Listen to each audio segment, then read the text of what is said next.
Queridos amigos del Instituto Shalem, gracias por acompañarme otra vez en esta ocasión, en esta transmisión donde vamos a comentar la parashá de la semana. Vamos a comenzar a esperar a que se conecte la gente.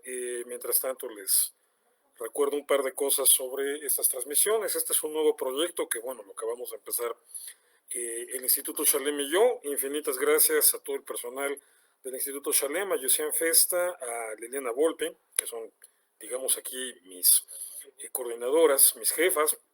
Gracias por este espacio, gracias por aceptar este proyecto.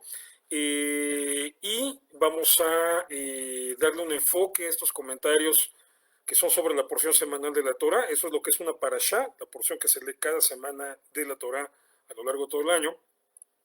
Es un enfoque no necesariamente religioso, es un enfoque, mucho les podrá sorprender lo que voy a decir, es un enfoque teológico, sí, en el sentido de que tomamos el contenido del texto bíblico y buscamos qué nos dice el día de hoy, pero no desde una perspectiva religiosa. Bueno, yo no soy rabino, entonces lo enfocamos desde una perspectiva de repente social, de repente histórica, de repente desde la crítica textual bíblica.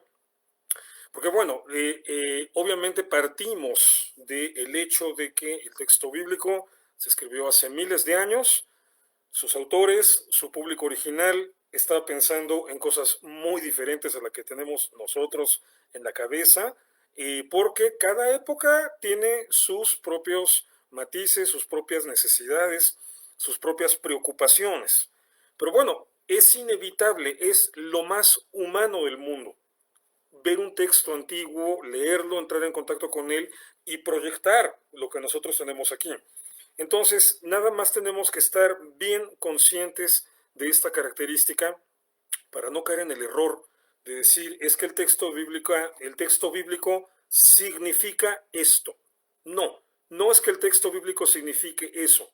Es que esto es lo que nosotros encontramos en el texto bíblico, pero no por lo que es el texto bíblico, sino por lo que somos nosotros.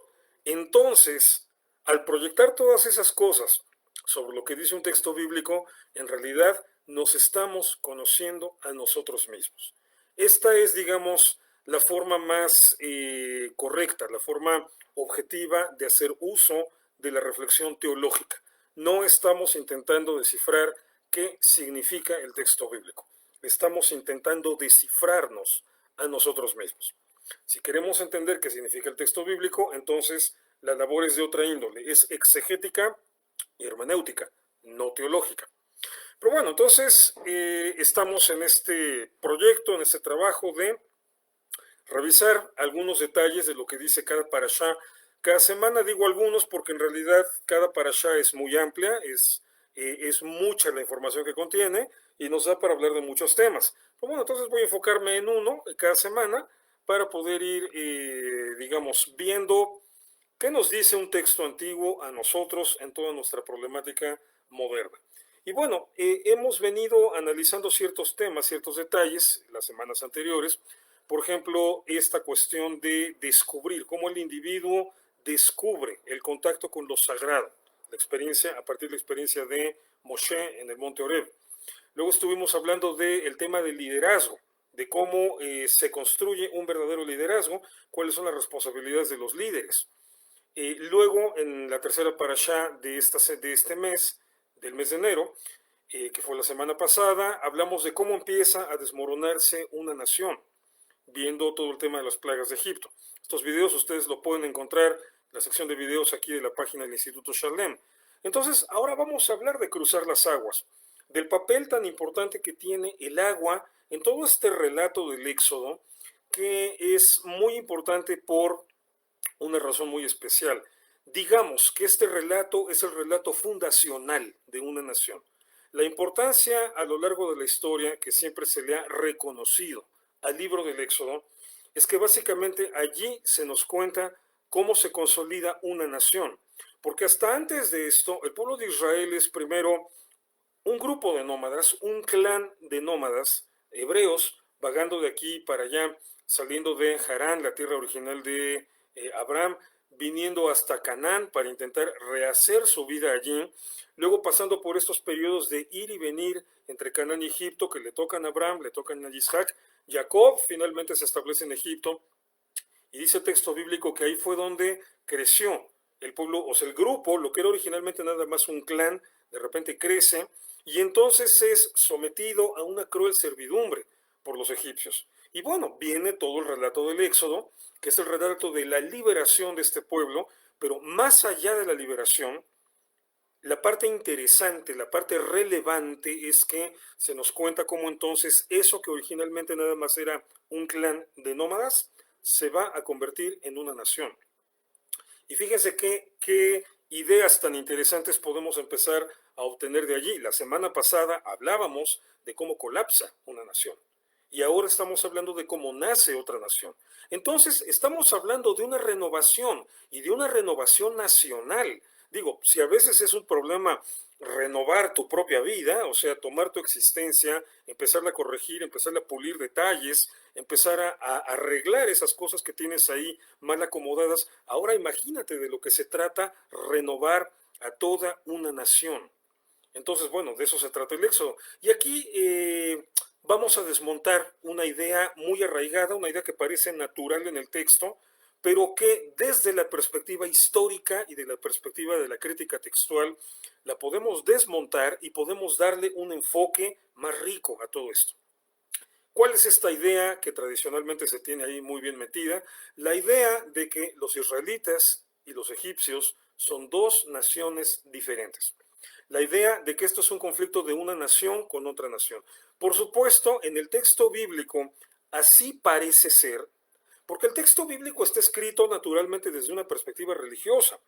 Y lo que sí está muy claro en el texto bíblico es que se trata de una perspectiva religiosa contra otra, completamente diferente. Es decir, esta perspectiva que en el relato bíblico, no nada más en el Éxodo, sino en toda la Biblia hebrea, se va a consolidar como, digamos, la alternativa del monoteísmo contra la religión solar egipcia, la clásica religión egipcia. De las culturas antiguas, los egipcios fueron quienes más se enfocaron en el culto solar. Fueron el pueblo más, digamos, más solar de esa región en aquellos tiempos. Entonces, sí, ahí hay un choque religioso muy fuerte, muy importante, pero eso generalmente lo trasladamos también a la noción de que son dos naciones en pugna. Claro, porque también todo esto nos los están contando, o sea, los autores de estos textos, pues obviamente son los descendientes de esos clanes hebreos que iban y venían y que en algún momento dado establecieron una relación con Egipto y por supuesto, como minoría, como grupo minoritario y como grupo migrante, ellos nunca pierden de vista que tienen algo especial, que son distintos. Pero desde un punto de vista social y desde un punto de vista histórico, los israelitas en este momento no son distintos, son egipcios. Y es que Egipto tenía un dominio de todo ese territorio. Por ejemplo, uno de los problemas que tenemos a la hora de entender históricamente el Éxodo, y para esto les recomiendo, tengo un curso ya completo ahí subido en el portal del Instituto Shalem, Éxodo, mito, realidad. Ustedes pueden inscribirse a este curso para ver todo lo que hay que ver en relación a este tema, pero bueno, ahorita nada más les menciono esto. Uno de los problemas que tenemos a la hora de tratar de entender el Éxodo en un sentido histórico, o sea, ojo, no religioso, no teológico, sino histórico, es que la realidad, en realidad, los egipcios tenían un dominio absoluto, no nada más de esa zona de Egipto, por supuesto, sino también de Canaán, e incluso más hacia el norte. O sea, muchas veces se cree que el faraón del Éxodo fue Ramsés II. Uno de los temas que abordo en este seminario de Éxodo, mito, realidad, es por qué es imposible que haya sido Ramsés II. Y es que los dominios de Ramsés II se extendían por todo Canaán. Incluso fuera ya al norte de Canaán, en lo que es el territorio actualmente de Siria, zona fronteriza con Líbano, fue donde ocurrió la famosa batalla de Kadesh, la batalla de egipcios contra hititas, la primera batalla de caballerías registrada por la historia. Entonces, esto evidencia que Ramsés II tenía un dominio completo del territorio de Canaán. Entonces, si Ramsés hubiese sido el faraón del Éxodo, entonces los israelitas habrían hecho algo tan absurdo como huir de Egipto para irse a Egipto, porque Canaán era parte de Egipto. Entonces, en términos históricos, el asunto es más complejo y en realidad lo que estamos viendo aquí, voy a sonar un poco marxista, cosa que no lo soy, pero en términos históricos, todo este relato del conflicto del pueblo de Israel con el faraón y con la estructura política egipcia es más bien un conflicto de lucha de clases. Estamos hablando de la clase oprimida contra la clase explotadora. Entonces, estamos hablando de la destrucción, el colapso de una sociedad que se basa en la explotación y por lo tanto la renovación de una nueva sociedad que se va a basar en la experiencia de liberarse de esa explotación, pero no es sencillo. Y de eso nos habla la parashá de esta semana. A los que tengan inquietudes de cómo rehacer una nación, bueno, tengan en cuenta lo que les voy a comentar en esta media hora. Bien, empezamos con el capítulo 14, no lo voy a leer, es un poco largo, pero es yo creo que uno de los capítulos más conocidos de la Biblia. Es el famoso episodio en el Mar de los Juncos, normalmente traducido erróneamente como el Mar Rojo. Aquí sí hay que aclarar que la geografía en Egipto ha cambiado. O sea, un mapa de hoy no es lo mismo que un mapa de hace 3000 años. Busquen en internet, googleen Mar de los Juncos y busquen en imágenes los mapas y van a poder apreciar las diferencias con cómo es la geografía ahí hoy. O sea, la parte del agua, o sea, del mar, no es igual que hace 3300 años. Pero bueno, entonces, la escena es en realidad en lo que el texto bíblico define o llama Mar de los Juncos. Y ahí es en donde el agua se abre, los israelitas cruzan, digamos, caminando en seco. Los egipcios, primero dice que los está deteniendo una muralla de fuego, luego dice que entran persiguiéndolos, pero ya dentro las ruedas de los carros se les desarman, no pueden avanzar, y entonces las aguas se cierran y se ahoga el pueblo, el ejército del faraón. Bien, y ahí termina la persecución. Entonces Moisés y los hijos de Israel pueden continuar adelante en su peregrinación. Bien, ese es un episodio que, repito, todo el mundo conoce. O sea, es la parte climática, ¿no? En los 10 mandamientos de Cecil B. DeMille, o en El Príncipe de Egipto, la versión en caricaturas de Steven Spielberg. Entonces, es un episodio perfectamente bien conocido por todos. Y si en un momento dado dijéramos, platícame, ¿qué tiene que ver el agua con el éxodo? Todo el mundo me va a decir el Mar Rojo o el Mar de los Juncos, si son un poco más letrados, leídos en estos temas. Pero bueno, hay otros dos pasajes casi de inmediato en donde el agua tiene también mucho que ver. Y a esos dos pasajes casi nunca se les pone atención. Entonces, vamos empezando a aterrizar ideas. La salvación del pueblo de Israel en este episodio, tal como nos lo narra el Éxodo, podemos decir en términos literarios, o sea, así nos lo cuenta el texto bíblico, la salvación del pueblo de Israel es gracias al agua. El agua es la que salva al pueblo de Israel. Tiene esto muchos significados simbólicos, la purificación, tiene que ver con los elementos, o sea, ahí en ese relato están presentes estos cuatro elementos tan tradicionales en las narrativas, digamos, místicas o religiosas de la antigüedad, o sea, la tierra, que al final de cuentas están huyendo en una zona desértica, pero dice que cruzaron caminando sobre tierra seca cuando se abrió el mar, pero ahí está el agua también, está ese viento que durante toda la noche empezó a soplar y que fue el que hizo que se partiera el agua, y está obviamente la barrera de fuego que estaba separando a los israelitas de los egipcios. Entonces, tenemos fuego, tenemos viento, tenemos agua, tenemos tierra, los cuatro elementos clásicos. Pero bueno, de estos cuatro, el que realmente salva al pueblo de Israel de sus perseguidores es el agua. Es decir, el fuego los contiene, el aire les abre camino, la tierra les da un lugar por donde pasar, pero el agua es la que va a ahogar a los enemigos del pueblo de Israel, y el agua es la que va a, digamos, liberar a toda una nación que está naciendo en este momento de sus perseguidores y de sus opresores. Entonces, por eso es muy interesante notar que los siguientes dos pasajes en el texto de la Torá que van a volver a hablar del agua son pasajes problemáticos. Bien, termina el capítulo 14 con todo este episodio del Mar Rojo, viene el capítulo 15 con el cántico de Moshe, lo que canta también Miriam, la hermana de Moshe, con las demás mujeres de Israel, y sigue el episodio de El agua amarga de Mará.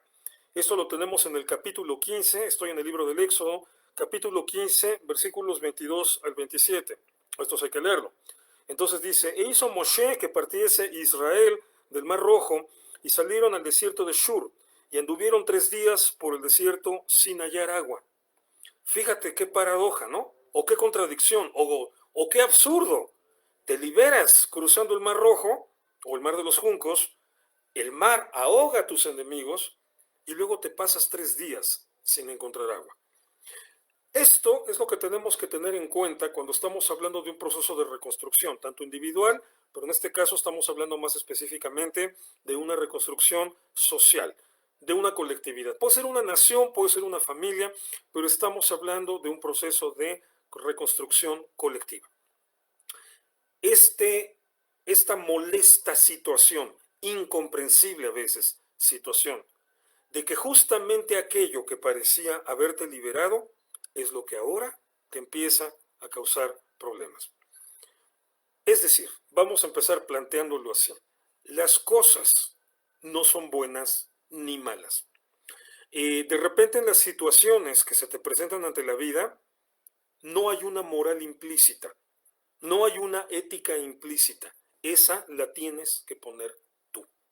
Tú eres el que tiene que darle un sentido constructivo, positivo o bueno a eso que te está sucediendo. Porque lo que en un momento dado puede ser tu salvación, el agua en este relato, en otro momento puede convertirse en tu crisis. Y llegaron a Mará, sigue diciendo el texto, versículo 23, capítulo 15, versículo 23, y no pudieron beber las aguas de Mará porque eran amargas. Por eso le pusieron el nombre de Mará, de amargo, es lo que significa. Entonces el pueblo murmuró contra Moshe y dijo, ¿qué hemos de beber? Y Moshe clamó al Señor y el Señor le mostró un árbol y lo echó en las aguas se endulzaron y allí les dio estatutos y ordenanzas y allí los probó.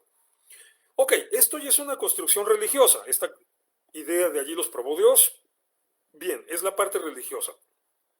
Pero vamos a ver los detalles, vamos a decirlo así, vamos a ver los detalles humanos que hay en esto, porque es interesantísimo, ¿no? O sea, a ver, intenta ponerte en los zapatos de los israelitas de este relato. Acabas de salir de Egipto, acabas de ver un prodigio impresionante, un prodigio épico.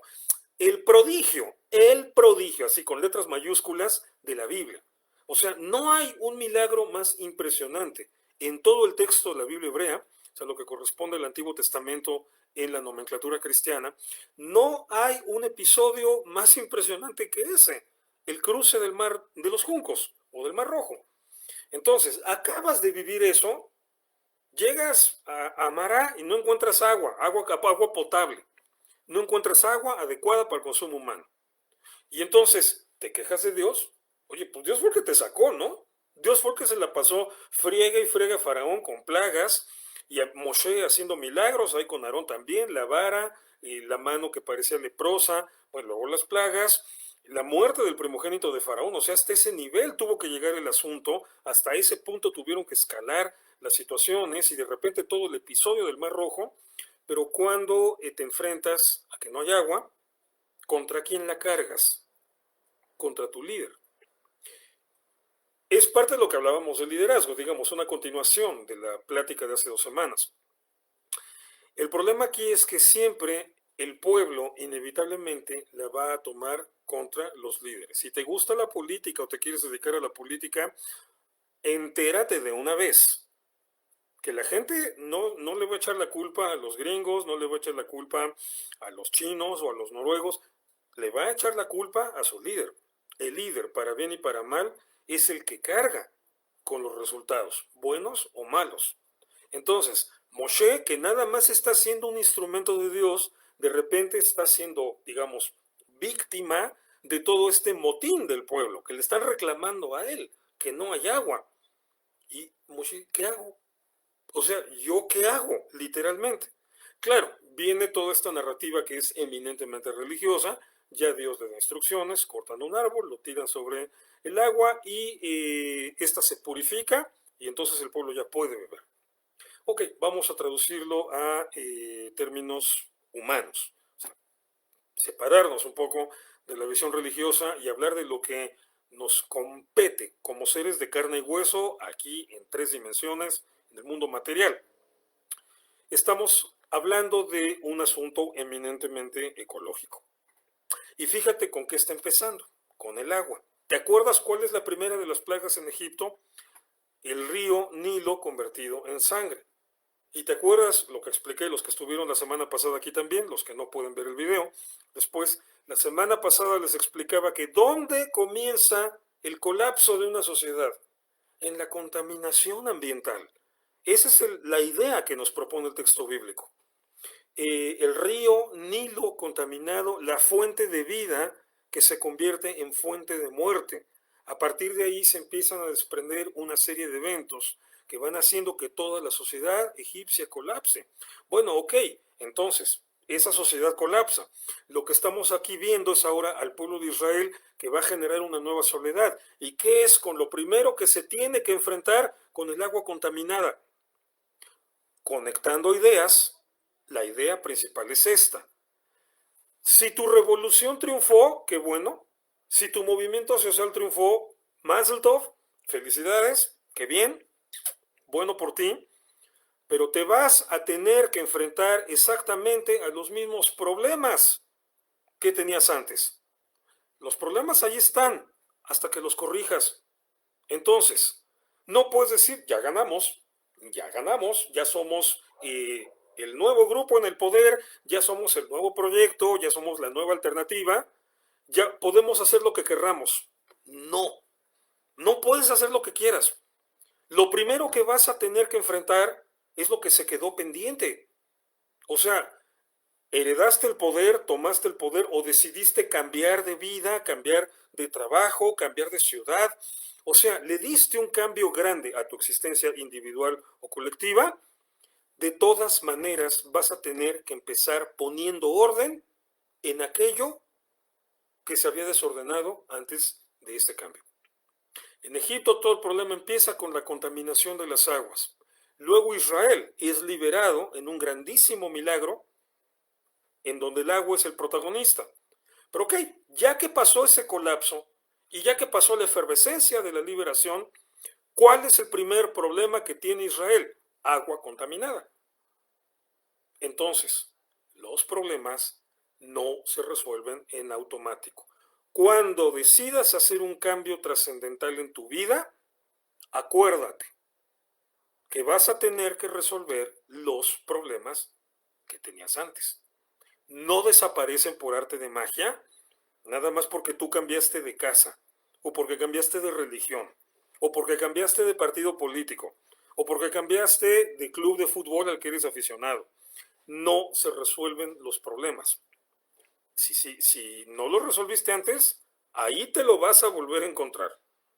Y entonces, ¿cuál es la diferencia? La diferencia es que aquí, claro, el relato es religioso y es antiguo, entonces nos presentan un milagro. Cortan un árbol, lo echan en el agua y el agua se limpia. Pero en el fondo, de lo que nos está hablando es de que aquí sí se hace una solución para limpiar el agua. Es decir, tienes un problema concreto, contaminación ambiental, tienes una solución concreta, limpiarla, limpiar esa contaminación. O sea, no hay de otra. Entonces, Moshe sí es capaz de hacer algo en este momento que el faraón no pudo o no quiso en su propio momento. Bueno, y la lógica del relato bíblico no pudo porque estaba luchando contra los juicios de Dios. Pero bueno, vuelvo a insistir, desprendámonos de esa narrativa religiosa y veámoslo en abstracto en la dimensión humana.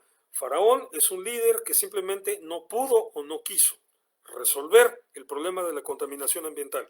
Moshe es un líder que sí quiso y sí pudo.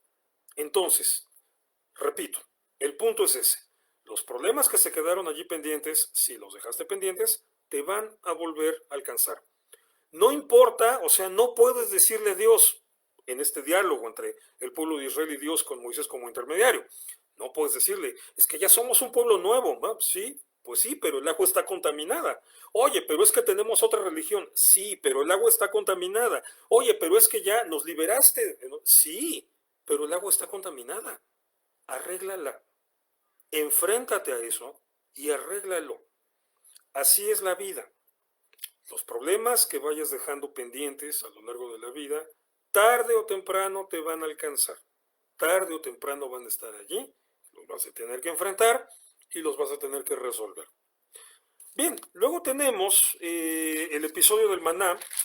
Ah, bueno, no, espérame. Se me olvida otro detallito importante que dice, el versículo 25 dice, después de todo este episodio del agua, allí les dio estatutos y mandamientos. O sea, todas estas crisis en donde estás teniendo que enfrentarte a los problemas que se habían quedado pendientes y por fin los estás resolviendo, no están resueltas por completo si no cambia tu manera de vivir, si no cambia tu manera de comportarte. A eso se refiere esta idea de que allí les dio estatutos y mandamientos. Mitzvot, es como lo decimos en hebreo en relación a las ordenanzas de la Torah. Es decir, y bueno, ¿para qué son los mandamientos? Sobre todo los de la Torah. Si tú te dedicas a leer todos los mandamientos que están establecidos en la Torah, son básicamente reglas de coexistencia social, normatividades que tienen como objetivo que una sociedad pueda coexistir en paz, en orden, y digamos, bien entendiendo sus límites, entendiendo sus obligaciones, para que puedan sobrevivir sobre todo. Entonces, una vez que te has enfrentado, por ejemplo, en este caso específicamente estamos hablando de contaminación ambiental, y que te has propuesto arreglarla y lo logras, tienes que desarrollar una nueva manera de comportarte. ¿Para qué?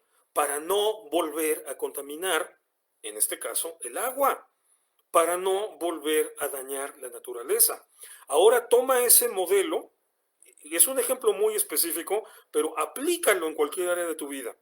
Una vez que un problema que estaba allí lejos, olvidado, desatendido, te vuelve a explotar, lo vuelves a tener ahí enfrente, y no se vale decir es que ya cambié, es que ya soy otra persona, que ya vivo en otro lugar. No, ahí está el problema, resuélvelo. Bien, una vez que lo has resuelto, entonces tienes que plantearte nuevos hábitos, nuevas maneras de vivir. Bien, viene entonces ahora sí el episodio del maná. Ese otro año hablaremos de este porque se merece tema atención, pero bueno, no se preocupen, el próximo año también vamos a pasar por esta parasha, así que tal vez le tengamos ya que le podamos dedicar otro momento especial. Pero ahorita vamos ya para terminar con el capítulo 17 de esta parasha Beshalach, libro del Éxodo, capítulo 17, el episodio del agua de la roca. Este también no necesito leerlo todo, ustedes lo conocen. Y es este famoso episodio donde otra vez no hay agua. Está peor el asunto. Aquí ya no estás hablando nada más de que el agua está contaminada. Aquí simple y sencillamente no hay agua. Entonces, aquí a lo que nos está llevando el texto bíblico es a que una experiencia inevitable en todo proceso de cambio, y máxime en un proceso de cambio como este, que es el cambio colectivo, el nacimiento de una nación, es la escasez. Que en un momento dado te vas a enfrentar con, digamos, una crisis de improductividad que puede ser perfectamente natural a consecuencia de un cambio radical que has hecho en tu vida. Entonces, volvemos a la paradoja. O sea, Israel liberado de los egipcios en medio del mar, o sea, agua por todos lados, agua inundando a los egipcios, agua ahogando a los ejércitos de Faraón, y de repente agua contaminada. Y avanzas un poquito más y no hay agua. Entonces es donde uno de verdad se plantea la pregunta, bueno, ¿qué pasa? ¿Para esto hice los cambios? Yo creo que es una experiencia que le ha pasado a todos, o sea, todo mundo puede ubicar algún momento en su vida en el que hizo algún cambio personal, familiar, colectivo, te cambiaste de casa, etcétera, y cómo a veces la vida te lleva a ese absurdo momento en el que te dices, ¿para esto hice los cambios? O sea, ¿en serio? ¿En qué estaba yo pensando? Y bueno, y es lo que le empiezan a reclamar los israelitas a Moisés, ¿no? Dice el versículo 3, 17:3. Así que el pueblo tuvo allí sed y murmuró contra Moisés, obvio contra Moisés, siempre contra el líder, acuérdate de eso, y dijo, ¿por qué nos hiciste subir de Egipto para matarnos de sed a nosotros, a nuestros hijos y a nuestros ganados? O sea, ¿para qué cambiamos? Tal vez te lo haya reclamado alguna vez tu familia, tal vez te lo haya reclamado tu grupo en el trabajo, tal vez te lo haya reclamado tu equipo de fútbol, no sé, pero siempre es una experiencia de lo más humana. Llegar a ese punto en que de veras te arrancas el cabello de la desesperación y dices, ¿para qué lo hice? Pero bueno, ya lo hiciste. Ya estás afuera de Egipto. Ya cruzaste el Mar Rojo. Es más, ya hasta limpiaste las aguas contaminadas. Ahora el problema es que no hay. Y bueno, obviamente en su código, digamos, en su narrativa religiosa, otra vez viene esta escena del milagro, en donde Moisés golpea la roca y de ahí sale un manantial, y entonces el pueblo de Israel puede otra vez tomar agua, o sea, saciar su sed, pues resolver el problema. Y bien, ¿a qué se refiere? Bueno, de ahí viene esta fabulosa expresión, ¿no? Picar la roca. Que ya lo podemos traducir a nuestra experiencia humana objetiva, o sea, lo que pasa aquí en la vida real. Bueno, ok, cuando te enfrentas a estos problemas, a esta situación de escasez o por lo menos esta crisis en la que no entiendes qué utilidad tuvo que dieras este cambio, ¿qué hay que hacer?